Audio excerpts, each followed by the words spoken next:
Så er vi i gang igen. Oksbøl Savværk. UC Syd den her gang. UC Syd, de har søgt nogle penge, nogle fonde. Fået lidt at arbejde med. Og det er så heldigvis gået til vores fordel. Vi bygger en oktogon, og så samtidig vil de gerne have en lille depot ved siden af.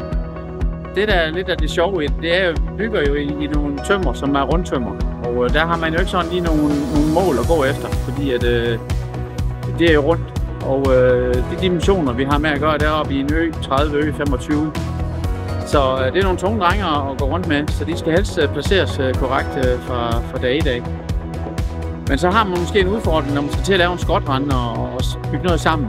Så det er lidt lufttømmeri, og det er det sjove ved arbejdet her.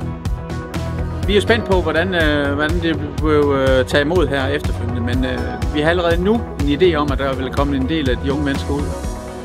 Og måske i forbindelse med deres projekter, og derfor bliver sat nogle bænker op, der bliver lavet en bålplads. Og sådan ligesom de har det tæt på institutionen her, eller skolen, og det anbefaler man fremadrettet, sådan at det er sådan det foregår.